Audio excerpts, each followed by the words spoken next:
This is the value of wrestling, the revolutionary force in wrestling podcasting.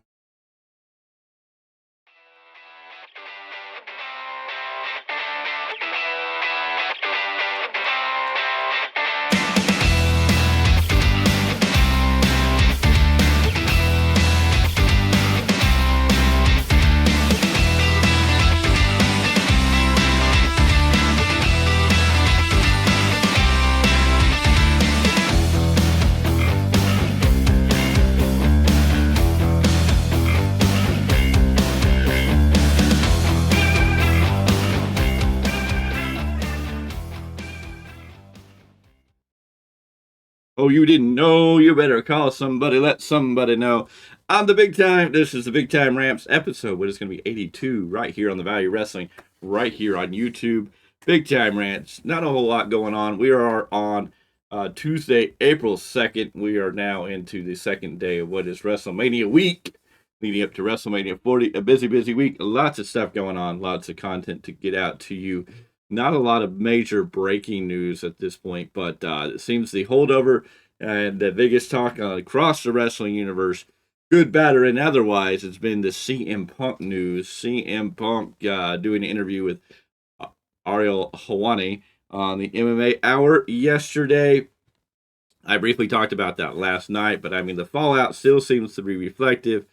As it reads, a bombshell interview conducted by Ariel Helwani.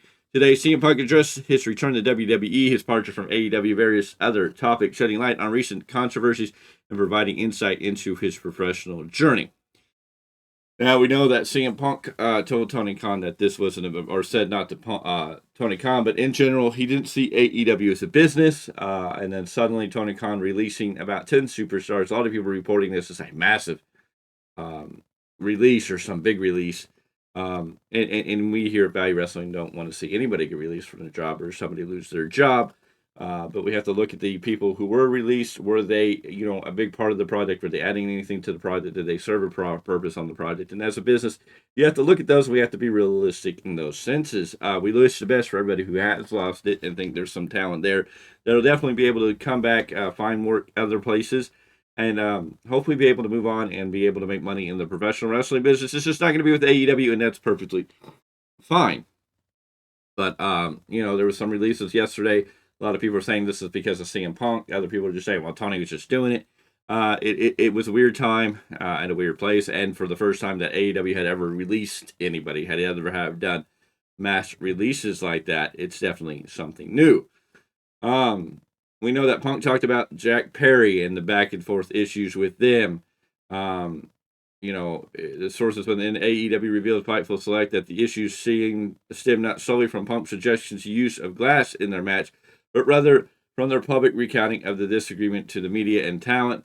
The public airing of grievances, especially considering similar instances in the past, contributed to the escalation of tensions. However, it's not that Punk's retelling of the original disagreement was accurate.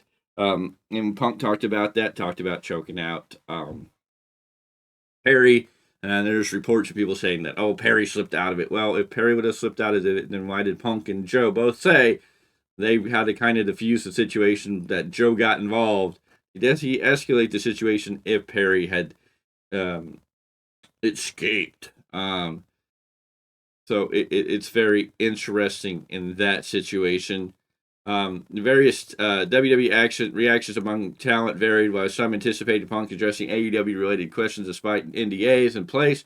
Others hoped the attention would be shifted to wrestling matters by the weekend. A veteran of AEW talent remarked that the situation was preventable from all sides, with Punk's happiness and AEW talent moving forward, suggesting a need to learning and reconciling moving forward. And there was a lot in there, and it still spills over to today. How it all is affecting others, and what's who and who is what, and it's a bunch of drama. I mean, the big thing is Punk's come out and said his piece. Punk has made his opinion known again, like Punk does, and if you're calling Punk a liar, or saying Punk's not telling the truth, or Punk's just an old, angry, bitter fool and yada yada yada, I think you're you're fitting a narrative that fits your story to make yourself feel better. I think Punk went out there and talked about what he, the questions. I got asked real questions, unlike Tony Khan gets asked real questions. When Tony Khan's asked about this stuff, he'd rather avoid it. And that is really what comes down to where CM Punk is right, that Tony Khan isn't a boss, but he's a friend. He's a fan before he's a boss. And this is what is good and bad about AEW in that sense. Because Tony Khan comes from a booking of a fan's perspective. He wants to book the matches that people like him and other people want to see instead of driving the story or creating a business that has continuous momentum and bringing people to come back and watch and getting them involved in other ways. In the United States and the U.S., it's never going to work. This is why New Japan isn't blowing out big arenas. Are they selling good shows? Is New Japan coming into the United States and making good shows? Are they able to fill some venues and arenas? Yes, but they're not doing the big numbers like they're probably doing in Japan. But they are touching base, and they're giving that niche audience a place to come watch wrestling that they enjoy in a different format than WWE has been for many years. And AEW was great in the beginning because it was something different. And yes, there's a goodness to an alternative, but an alternative still has to feel like it's competitive. When AEW looks like a secondary promotion and it's just there, and it's nice to watch every once in a while because a good match will be on the card, but the rest of the matches are, not because the in-ring talent's bad, but because it's just, do we really want to see that without driven purpose? Do we want to see Will Ospreay every week wrestle? I think many people would say, oh yeah, that would be awesome. But wouldn't even that become mundane and repetitive? Wouldn't there be a redundancy to have Will Ospreay wrestle every week? Like it on Okada. This is what made Ospreay, Okada, Ibushi, Shibata, any of the big names that come out of New Japan Pro Wrestling that came over to AEW. What made them special was they didn't wrestle every day on TV. They didn't wrestle in front of crowds all the time, consistently, like they're going to do nowadays. And there's a mystique and an interest where these people can really showcase their talent. Or at least they were just traveled around a whole lot more across the global aspects and wrestle at many different venues where many different people got to see them live and in person. In AEW, we have to be careful that we don't ruin that. And Tony Khan's more about booking the matches than the fantasy booking and giving us good matches and worrying about the 5-star matches and giving us the best pro wrestling, which you can say AEW would probably be a better pro wrestling company, that they were going to have better pro wrestlers and some of the best pro wrestlers on their card. When you look at the names of Bryan Danielson, Okada, Will Ospreay, you have a Shibata over there, you have Kenny Omega, FTR, one of the, if not the greatest tag team of all times, one of the greatest tag teams of all times. And you throw in several of the other names. I mean, Hangman Page has got a lot of talent. Swerve is definitely looking good. Joe, one of the greatest of all times for sure. There's talent there. They have a heavy roster. Adam Cole, an amazing, amazing talent. But the detriment to Tony Khan is he's buying a lot of the big name talents, letting them do what they do in the ring. And it's moves, it's fancy, it's flashy, it's fun. But at the end of the day, if it's not driven to watch the next show, if there's not a reason to come back for the next show, if there's nothing holding the people, then it's not really a productive program. It's holding on to that niche audience, and Tony Khan can balance that niche audience. And yeah, they're doing between 700 and 800,000, sometimes a little higher. And so in ratings these days, yes, they're technically killing it in that sense, but on a competitive market to be on the level of WWE that Tony Khan has proclaimed, oh, he wants to be like WWE or better than WWE, that he wants to be, on that level, he's a long ways from it, and I don't think he can ever get there doing what he wants. If he wants to be to a niche audience and give a niche audience that type of wrestling, then that's great. And that's where he needs to settle in and do what he does. And maybe a lot of people in the retractors would step back when he finally just says, this is who I am, this is what this brand is, and this is what we're going to be. We're never going to compete with WWE because we're not them. We are a different type of wrestling, and we're bringing you real wrestling, and we are focusing more on the matches. We'd rather give you great matches than storyline driven.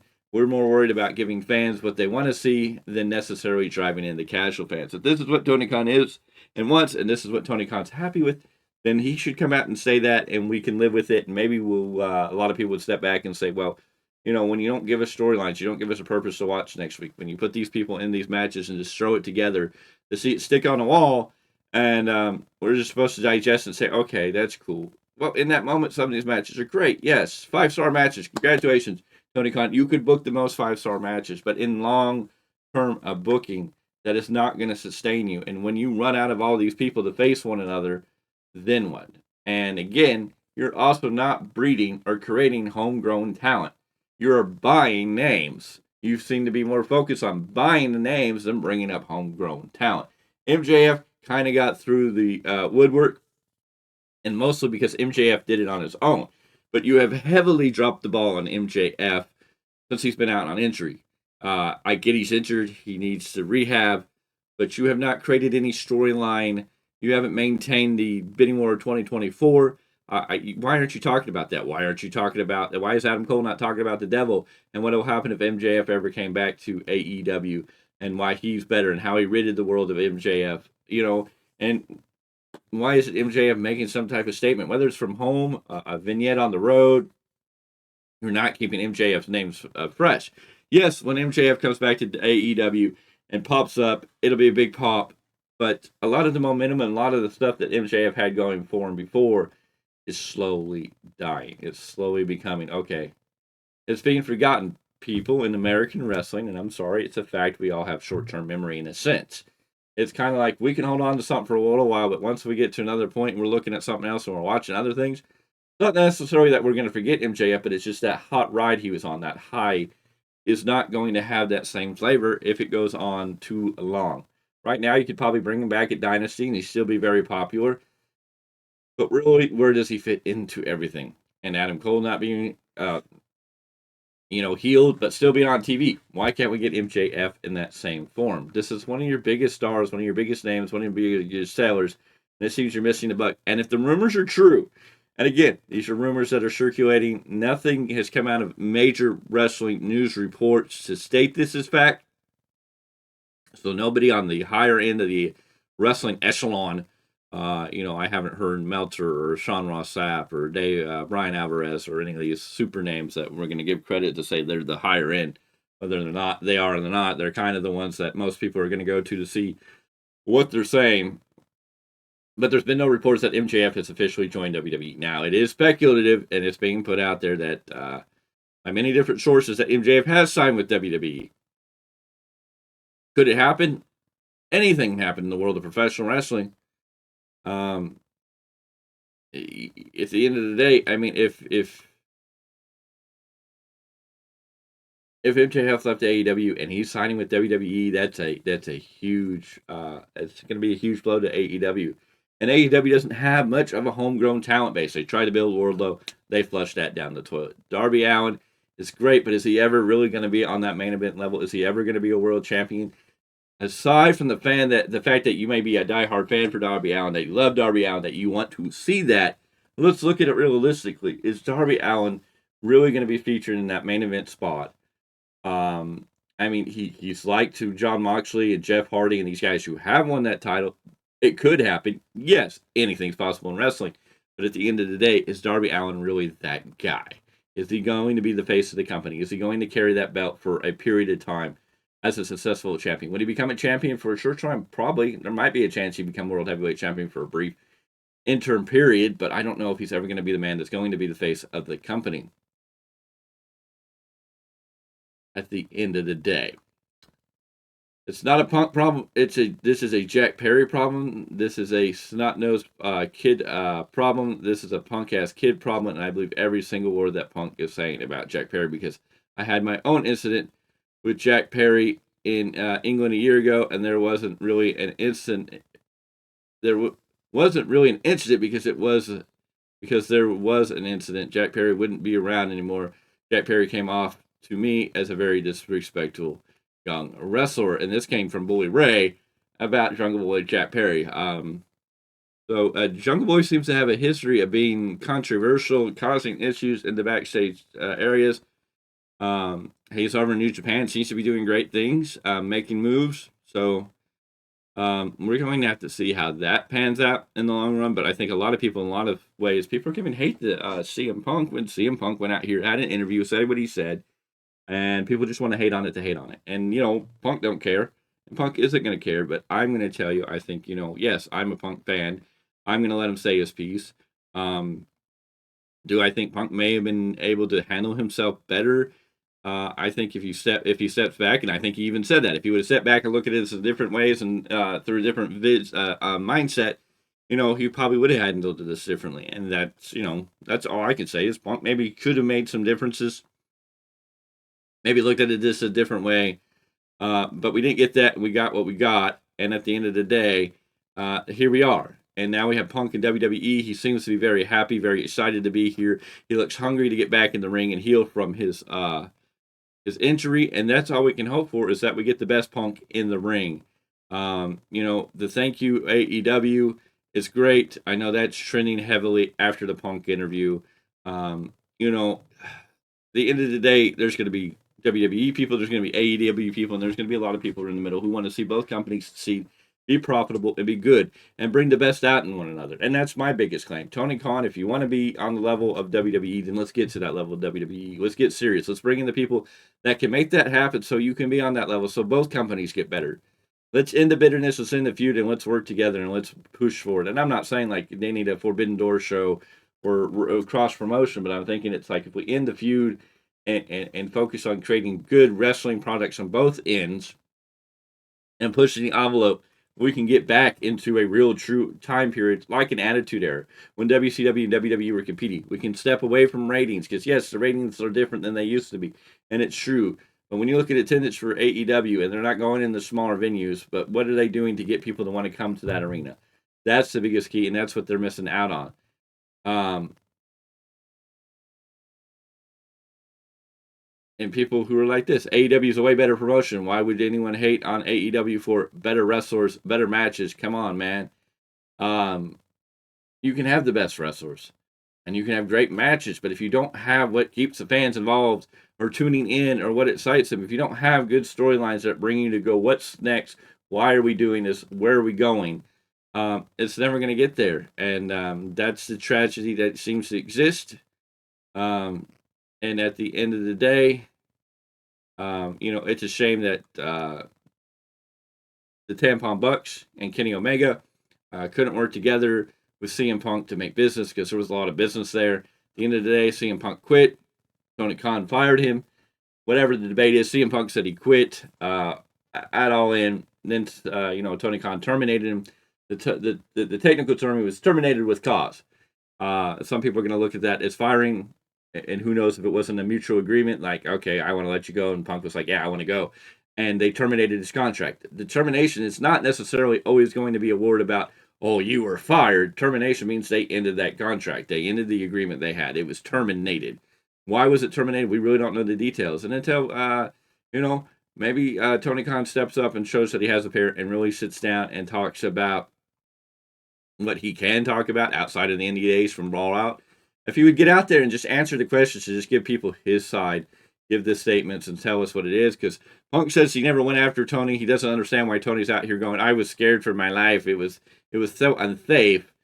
We're caught up in a battle here. But, I think the fallout is going to be there. I can't change the fallout. I'm not going to get everybody to agree with me, and I'm not going to agree with everybody. It's just crazy that there's this much fallout, and this much hate on Punk, and this much, it's crazy, and I think we need to get the best wrestling out there. I want AEW to be the best company it can be. Is it doing that right now? I don't think so. Are they putting on good matches? Yeah, they're putting good people in the ring. They have great matches, but I think they're missing the buck. They're missing opportunities. They're missing opportunities to let things breathe.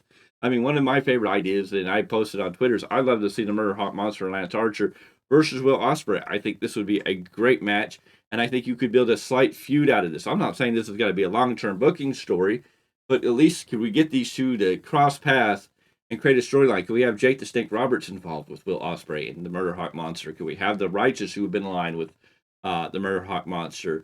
Could we have the Don Callis family? Could we have Don Callis and Jake the Snake Roberts have a managerial off, where they're saying their pieces against one another?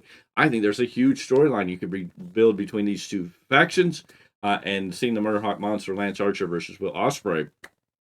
Why not? But why not? Don't just book the match for the match purpose. Like, yes, the match is going to be great. Both these guys would bring it absolutely in the ring. No doubt about it. It would be totally awesome.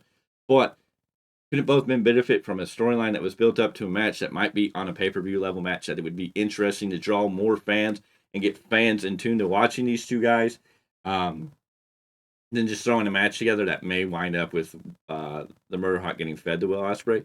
And right now, Will Ospreay would be undefeated in AEW as an official member of the AEW roster. Could you could have Lance Archer come out and beat Will Ospreay after Bryan Danielson, after Dynasty? Why not start that feud? You have the Murder Hawk Monster beat Will Ospreay in some means or another, upset Will Ospreay. Will Ospreay needs to get that win back, and you could create a great storyline out of that. Storylines can be long term, storylines can be short term. It's just, I think AEW needs to do good, better storylines to pique more interest, to bring people in, to make them feel invested, to make them watch what's going to happen next week. Why is WWE hot right now? Because they're giving us a storyline with Cody Rhodes, the Bloodline. Whether you like it or not, you're intrigued. Whether you agree with every way it is, you're intrigued. Whether you're cheering for The Rock, you're cheering for Cody, you're cheering for Roman, you're invested. AEW doesn't really make you invested in the fact other than, that's going to be a great match on that show. You're going to tell me that Daddy Ass and Jay White is going to be this great match? Good talents, but I don't think it's going to be the match that everybody thinks that Jay White should be involved at the level that Jay White should be involved in.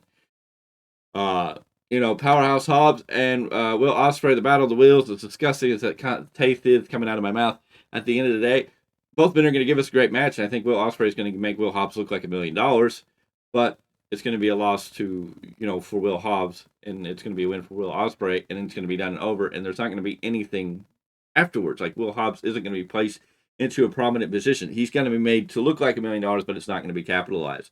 Because Tony moves on to what is the matches. And the matches are great, but if you don't invest in the talent, don't get the talent deciding who's the talent of tomorrow. Who is going to be the talent of tomorrow? Where does AEW go into tomorrow? They can buy all the talent right now, but there's not talent for tomorrow to buy. In the sense, who are you building up? And this is what hurted WCW. They bought names, they bought talent. In the end, they built Goldberg, but they weren't really building the talent, and they missed out on guys like Chris Jericho, Eddie Guerrero, Rey Mysterio, these guys that went to WWE and found their footing and rose up to the top. They lost out on Stone Cold Steve Austin. They lost out on an opportunity to maybe make Mick Foley something. These are names that were there that they let go because they didn't see anything in, went to WWE and made their names. And WWE had younger talent to build on, where WCW was buying names, but was regulating the younger talent. And I see a lot of that here in AEW. And I just think Tony Khan needs to really, really look at it and decide, what is he going to do? What is he going to change? How is he going to make it better? Where are the younger talent that need to start winning matches and feel like they are the future faces of this company? Darby Allin, Sammy Guevara, MJF. These names were pillars of the company in the beginning. Sammy Guevara's kind of lost flavor. He's suffered 2 suspensions. He's had multiple face heel turns. Hook would be a great future piece, and they kind of play with that, but I don't know if he's ever really going to be looked upon in the way he needs to. We'll have to wait and see. But who else? Who's there to replace the Bucks? Who's there to replace the Kenny Omega? Who's there to replace the John Moxley?